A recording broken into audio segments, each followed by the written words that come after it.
Today on Pots and Trowels we're going to be doing some pruning with hydrangeas, and that's brought to you with the support of Cobra Garden, Darlac and Mr Fothergills.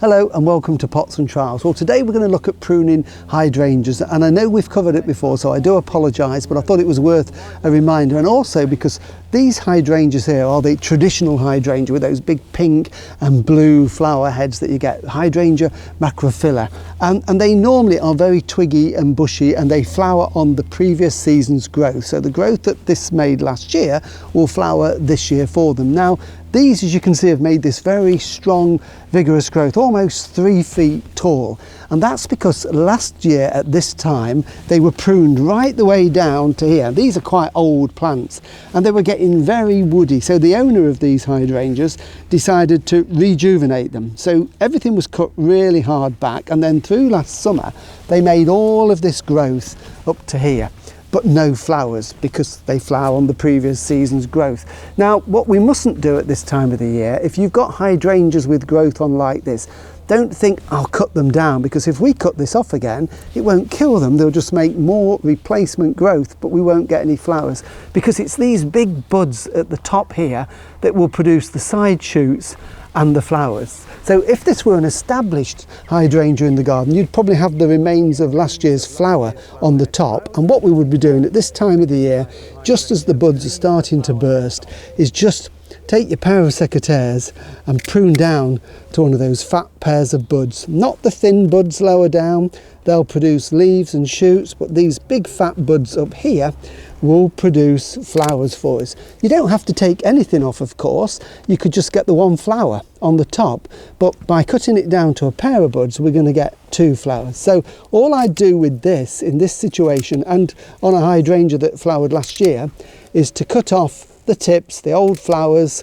so that we're encouraging side shoots here and new blooms for us later in the summer.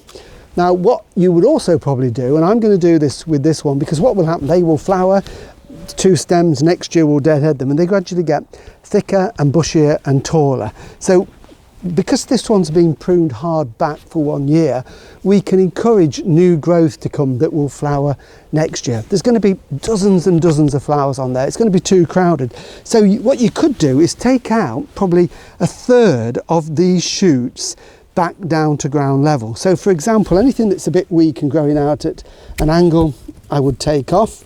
So a nice sharp pair of secateurs.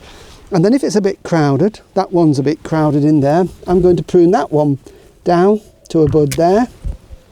If you can get any of these old bits out as well while you're doing it, that's also a good idea, because we want to always get rid of as much of the old wood from the base of the plant so that it allows new shoots to grow. So while you're going through it, take out the old, but it's just then a case of going through and thinning out roughly 1/3 of the shoots. Now I haven't counted these, there's probably 40 shoots here, 40 or 50, so I'm probably going to take out maybe 10 or a dozen all the way round, and what that will do is allow a little bit more light in to the existing ones, so that they've got a bit more room to grow as well. We haven't got those crowded conditions, and where we've pruned each one of these down, we will get a new shoot growing up just like this. It won't flower, but it won't notice, because we're going to have so much flower on the top of this shrub. And then next year, those new ones, and we know which are the new ones because they will be a single stem with a pointy bud at the top, they're the ones that we will leave to flower, and then we'll take out another 1/4 or 1/3 of the older ones that have flowered. And by doing that, you're renewing the growth all the time, and it never gets that old and woody. So there's no need to do a hard prune. You're doing a thinning every year and then taking the tips out of the growth that has flowered to produce more flowers. So it's that rolling program. Now, if you buy new ones from a garden centre at this time of the year and you think, right, let's plant some hydrangeas. All right, this is also a hydrangea macrophylla. This one happens to have a purple leaf, but that's the sort of size you would probably buy at a garden centre.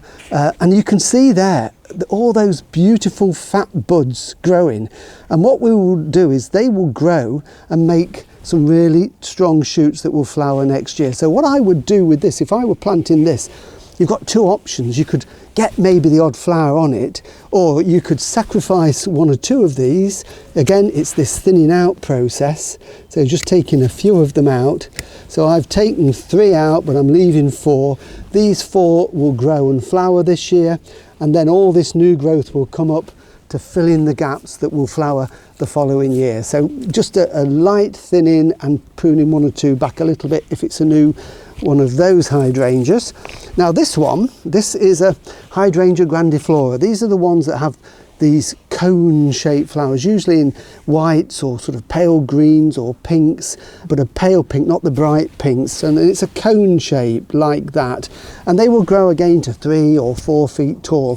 What we do with these, and this one has already been pruned, we tend to establish a framework of branches at the base, and then if you've got to imagine now, you've got to pretend these were the growths on this, you cut them down to a bud so that you've got this framework, and from each of these we will get long shoots growing up through the summer back to about 3 feet.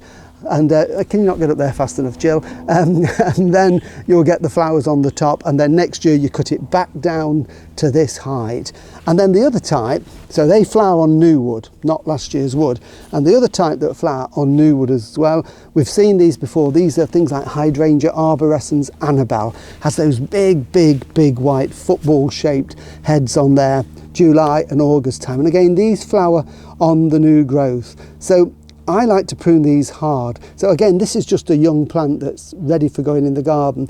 But once they've been in the garden a few years, instead of 3 stems, you'll probably have 20 or 30 stems all growing and suckering from the ground level. So if you've got an Annabelle in your garden, what you need to do at this time of the year is be quite ruthless. And you need to cut it literally down to these buds just above ground level.